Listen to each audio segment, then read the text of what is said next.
पुराने ज़माने की बात है। पहाड़ों के दामन में नूराबाद नाम का एक छोटा सा कस्बा था। उसी कस्बे में अनीस नाम का एक गरीब मगर मेहनती अत्तार रहता था। उसके वालिद मशहूर खुशबूसाज थे, मगर उनके इंतकाल के बाद सब कुछ टूट फूट गया। अब अनीस अपनी छोटी सी दुकान में सादा सी खुशबुएं बनाकर मुश्किल से गुजारा करता था। एक दिन दोपहर के वक्त दुकान बिल्कुल खाली थी। अनीस थक कर सर झुकाए बैठा सोच रहा था कि उसकी किस्मत कब बदलेगी। इतने में एक नन्हा सा यतीम बच्चा दुकान के सामने आकर रुका और आहिस्ता से बोला, चचा, अम्मी बीमार हैं, दवा की खुशबू चाहिए, मगर मेरे पास पैसे नहीं। अनीस का दिल भर आया। उसने बच्चे के हाथ में नर्म खुशबू की एक छोटी शीशी रख दी और मुस्कुराकर कहा, ले जाओ बेटा, अल्लाह शिफा देगा। बच्चा खुशी से भागता हुआ चला गया। शाम को जब अनीस दुकान बंद करने लगा तो एक नूरानी चेहरे वाला बूढ़ा मुसाफिर दरवाजे पर खड़ा था। वो बोला, ए अत्तार, मैंने दूर से तेरी नेकी की खुशबू महसूस की है, क्या मुझे आज रात पनाह मिल सकती है?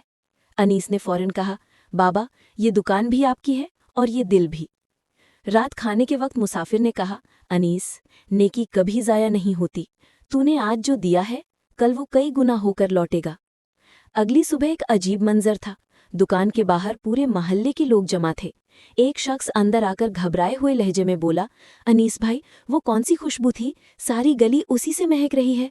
अनीस हैरान रह गया। इतने में वही यतीम बच्चा अपनी माँ के साथ आया। माँ का चेहरा रोशन हो चुका था। वो बोली, बेटा, तुम्हारी दी गई खुशबू लगाते ही मेरी तबीयत बेहतर हो गई और इसकी महक पूरे मोहल्ले में फैल गई है। लोग जानना चाहते हैं ये खुशबू कहाँ बनती है। चंद ही दिनों में दूर दूर से लोग अनीस की खुशबू खरीदने आने लगे। लोग इसे शिफा की खुशबू कहने लगे। अनीस की दुकान चल निकली, उसकी जिंदगी संवर गई, मगर उसने आजिज़ी नहीं छोड़ी। वो मस्जिद के सहन में बैठकर बच्चों से कहता, बेटा, नेकी भी खुशबू की तरह होती है, जहाँ जाती है वो दिल महका देती है और फिर सारी दुनिया तक उसकी तासीर फैल जाती है। यूं एक छोटी सी नेकी अनीस की पूरी दुनिया बदल गई।